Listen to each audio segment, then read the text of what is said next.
Happy New Year. Happy New Year. Let's talk about promotions. Excellent. Welcome to Beauty and the Gi, the podcast about jiu-jitsu and so much more. I'm Jen Eads, a blue belt full of curiosity and shenanigans heading into 2025. Yes, and I'm AJ Clearman, a Brazilian Jiu-Jitsu black belt, still obsessed with jiu-jitsu and ready to take on 2025. Me too. Yes. I'm feeling it. Same. Yeah. Yeah. Let's talk about promotions and why this came up. I think the end of the year kind of like is promotion season, right? You'd see lots of people, lots of your friends online are getting promoted. And I know that can create some big feels. Yeah. So I sent an email a couple weeks ago out about it to the role model list and got some, replies and responses to that of Nice. how people are feeling about it. How are people feeling? Let's take the you got promoted route first, right? Yeah. So, sometimes when people get promoted, they don't feel like they deserve it. They get imposter syndrome. Sometimes I have given a stripe before and had a girl fully cry for 45 minutes afterwards. Wow. She did not think she deserved it. Wow. Sometimes people really are very much like, this is a pity stripe or this is a pity belt or you did this because blank, so I definitely, and there are people that like 2 years into a belt are like, I don't deserve this. I still get tapped by lower rank or whatever. That's not what we're looking at. So, your coach thinks you deserve it and you have to put your faith in your coach. That's it. Yeah. And different coaches have different things they're looking for, but that's the school you train at, right? Like that's the coach you train under. Whether it's, some people are check-in based, right? Like you hit so many classes, you get a stripe. That's where you are. Okay. That's just it. Right. And for me, I've talked about it in a few podcasts before, but like I'm looking for a few things. I'm looking for, I consider it a pie, which is kind of perfect because pie is your 2025 word. Well, it's my acronym. It's your acronym. For practice, intention, evaluate. Exactly. But I think of it as a pie, and the pieces don't have to be equal to each other, but they have to equal the whole pie. Makes sense. Right? So it's how well you roll with others, how much you're like actually on the mat, how well you know the technique, how well you compete, and your moral compass. And if you never compete, that's fine. You probably have to be on the mat longer. You probably have to know the technique better. Like the other pieces have to be bigger. If you compete phenomenally, maybe the other pieces don't have to be as big. So anyways, you don't concern yourself with You don't concern yourself with the pie. Don't concern yourself with that, right? No. I mean, you do with the pie, but like, you may not feel like you deserve it, but your coach does. And that's the important part. Now, the flip side of that. So in the email, I told the story. So it was, I don't know, many years ago. And I had been a blue belt for 3+ years. And as a blue, I was in like every class because I was running the gym then too. So, I was in morning classes. I was in night classes. I competed every chance I got. And I had gotten second at Master Worlds. And I had gotten gold before at other tournaments, but like this was the biggest one, right? Yeah. Like it was the biggest tournament and I won multiple matches to get there. And I was feeling myself. Yeah. I was so proud. Yeah. Like I worked really hard for that. And the following week in class, standing on the line, and my coach starts giving this speech, pulls out a purple belt, and he's like, this is going to go to someone who got second at Master Worlds this last week. They've been working really hard. They're, training a lot, whatever. And calls up a guy who had went 1-1. Not that there's anything, he still got second, like he still won a match. Like he did a good job, but I was devastated. Like I'm sure. It's that feeling of like, I thought that was going to be me. Yeah. And my coach didn't even consider that would be me. Wow. Like it never even crossed his mind. Like, I'm not even sure he recognized I got second at Worlds. Wow. And so I really had to like go and evaluate, okay, why do I do jiu-jitsu? There's a bit of like, do you want to continue doing this, right? Yeah. Like, And I just kept thinking about it, like the community first and foremost. And that's always been, I love doing jiu-jitsu with the people. Like really, like I love the people that are involved in it. And I love how it gives me a certain kind of confidence, right? I know what my body is capable of. Yes. I have fun with it. It is good for my health. I'm being active. I wouldn't rather like go around on a treadmill or something, like, oh God, that sounds awful. Right? Run and I don't, it's not. Yeah. I'll run over across the parking lot to Seven Brew and get some coffee. I'll walk, calm down. Yeah, I was tired after rounds. Just evaluating all the reasons that I actually do it, and none of them were for the belt around my waist. And I try to tell that now as a coach too. Like, if you do it for the belt, jiu-jitsu is not the sport for you. Yeah. Because you're going to be at every belt for a while. So Blue is my new zip code. Blue's your new zip code. I live here. Get that. I get that. And I ended up being a blue belt for 4.5 years. So I think when you feel like you're getting passed up, like absolutely. Talk to your coach. Not like, why didn't you promote me? We've talked about that before, right? Right. I will link to that episode of how to approach that conversation in a more productive manner. Exactly. But like, what do you want to see me work on? And maybe they have a good answer for you and maybe they don't. But talking to them, like, how do you want to see me improve? For me, the same thing happened at Purple. Like I had won Nogi Worlds. I'd won Pans. I'd been a Purple for a couple of years, or I don't know how long, but at least 2.5 maybe. And so again, when a promotion came up, I thought I was getting my brown belt and didn't. And I was like, I don't know what else you could want from me. I'm teaching classes. I'm competing and winning. I had all these things and I was like, I don't know what boxes I haven't checked for you. Yeah. And I didn't approach it that way, but It was very much like, tell me what to do. Yeah. So I get it. Like I absolutely have been there. And I know that makes it seem like I was like, give me my belt. And I never was. But on the flip side of that, when I got my belts, I never had imposter syndrome. Right. I was like, yeah, I know I worked hard for this. I know that I'm not good at saying that I'm good at things. But I did know that was where I should be. Yeah, that makes sense. Yeah. I think, we also have an episode that is comparison is the thief of joy. Oh, yeah. Yeah. That's a favorite. Right? Yeah. And that is, that's one of our early days. Yeah. But it's that kind of same thing, right? Like you start comparing yourself to others. Why did they get promoted? Like I can beat them. How did they, and you just can't compare yourself. I do not compare myself. For kids class, I try to tell them one of my tinies might be higher ranked than one of my 12-year-olds. And it's like, do you think I'm evaluating you against each other? Because I'm not. I'm only evaluating her against herself and you against you. You cannot compare yourself to someone else in the room because it's just different.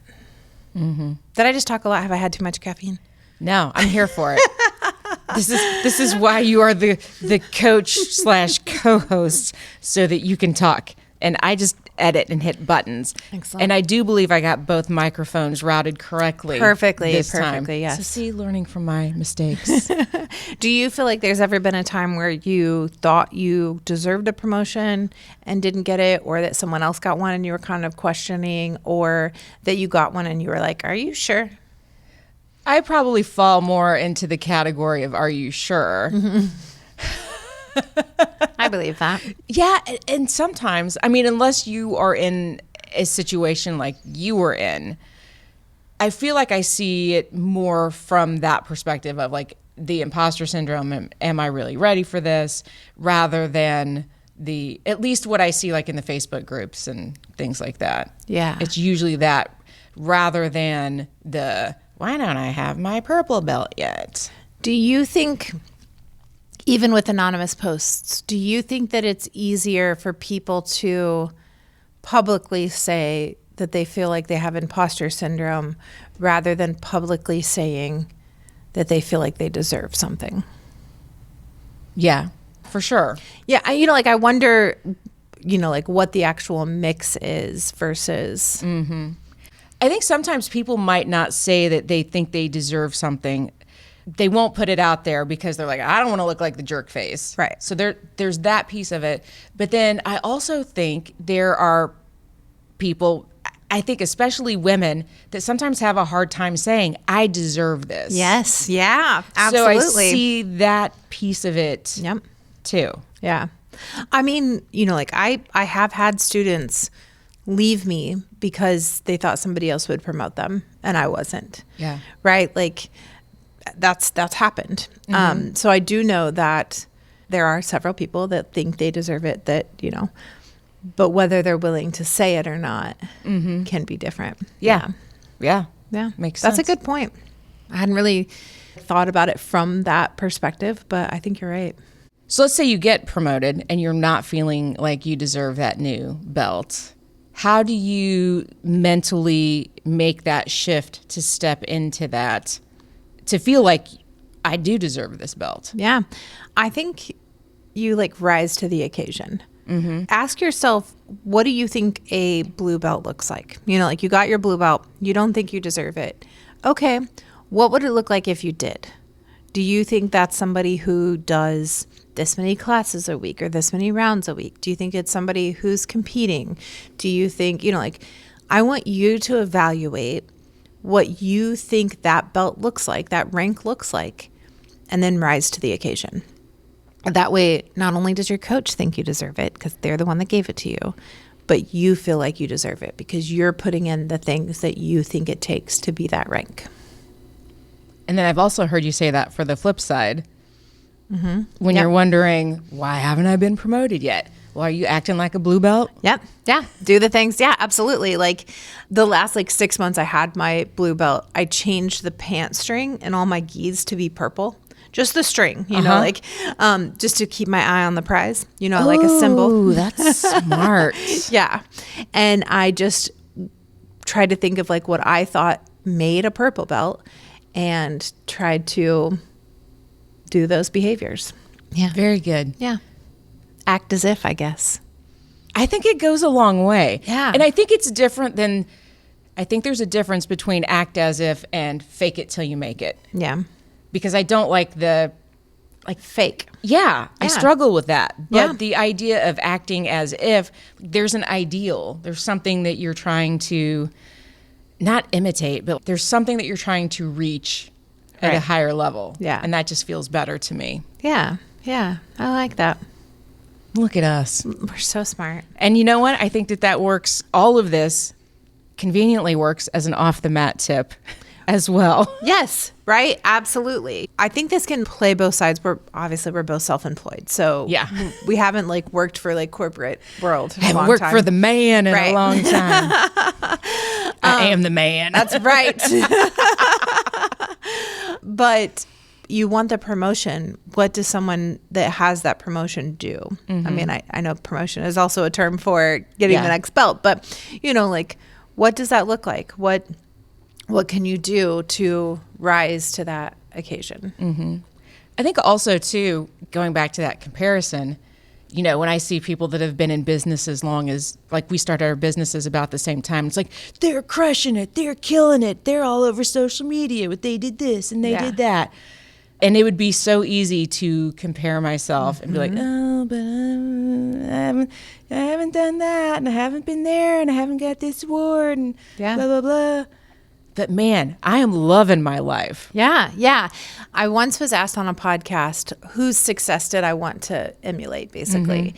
And for me at the time, I was like, I think my success, I want to be more successful in a lot of areas of my life, but I love my life. This is the life I've built. This is the life I want. There are other clothing brands that, are a lot bigger and a lot, they're getting awards and they're doing all these things. And, sometimes you can look at that and be like, well, we're over here plugging away. I'm the one stuffing the packages and I'm the one, but that's it too, right? It's me doing it. I don't have investors. I haven't gotten these grants. I haven't gotten this huge influx of money from other people. It is me and Brisser doing it. And it's just different, one is not right or wrong. Yeah. They're just different.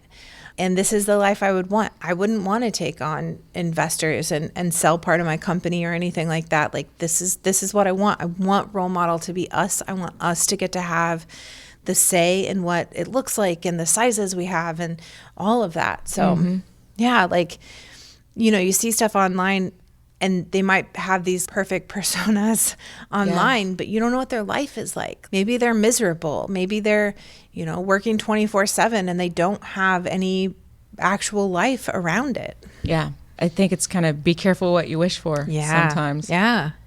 Yeah. And that comparison can be the thief of your joy. Like you might look at something and be like, man, I want that, or I want to go there, or, you know, but like make it happen in a way that works for you.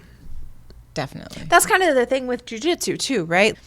You know, you can look at it and be like, oh my God, like there are these people that are absolutely amazing. I have a great example. Natty Boss. Ripped, right? Yeah. Like she's so physically fit.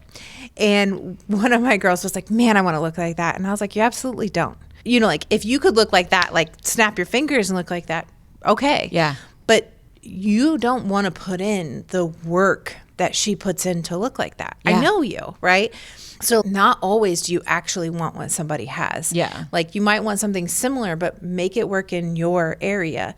You might be whatever rank for years longer than somebody else because you only want to train twice a week. You don't want jiu-jitsu to be your whole life. And somebody else might be coming in every day and every night. Yeah.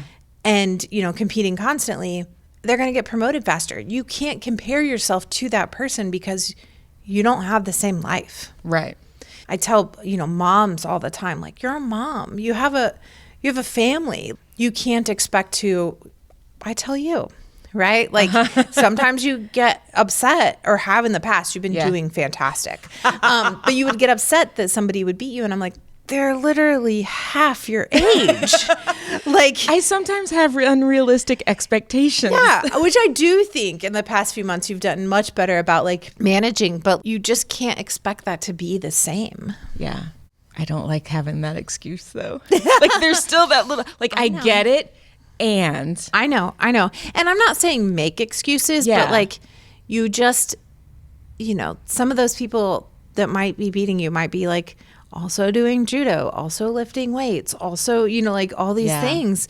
And that's, you might want to beat them, but you don't want it bad enough to put in the work that they're putting in. Exactly. And I would like to thank Rachel Casillas for that glaring observation that I made after I went to her camp to prep for Worlds. And I was like, nope, I don't want to work this hard. Yeah. And I really think that helped me. I kind of feel like maybe that's where that shift started. Yeah. It's like, I'm not going to, even if I could, I don't know that I would train that much because I like doing all of these other things. Yeah. And I think I've just now gotten okay with where jiu-jitsu fits into my life.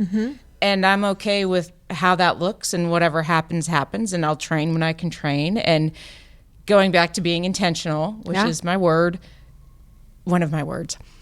Fits in I have an acronym.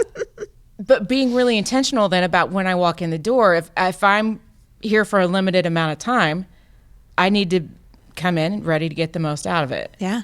And I think that has helped. So I know that wasn't the outcome that Rachel was expecting for me to say, but yeah. But that helped you realize like that actually isn't the life you want. Yeah, that was huge. And I really think that helped me just kind of settle in that like, I'm 53 and I'm doing some other things too. And yeah, it's going to happen. Yeah. But by God, they're going to be tired when we get done with our rounds. Yes. Like that's my goal. Yeah. It's not going to be an easy round for them. Right. Yep. I've had that goal lots of times where I'm like, you know what? I mean, you know, all levels of my jiu-jitsu, I'm like, my main goal is I'm not going to be the easy round. Yeah. Like this will not be a rest round.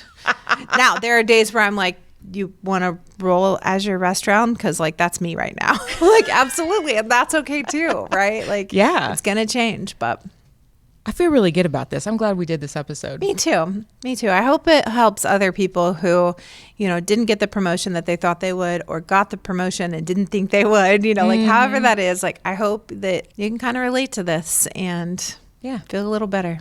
Yeah. All right, friends, thanks for tuning in.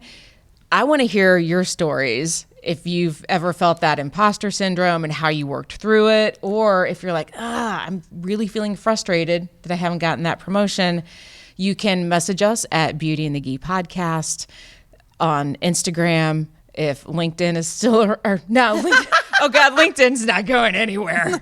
God, it's way too cool. That's so cool. So cool. That's where all the cool kids are. But I am on LinkedIn, Jen Eads, if you want to message me there, which actually, please do. I think it's fun to connect with people like in the professional space. Yeah, definitely. Because to see like what they do outside of jiu-jitsu. Yeah. So yeah, I'm hanging out on LinkedIn. We're all real people. I think that's what we've figured out in this episode. Yeah. What? Like people have jobs? They don't just do jiu-jitsu all the time? Well, that's rude. It's so funny. That is my job. LinkedIn, though. I do jiu-jitsu all the time. Well, you are special.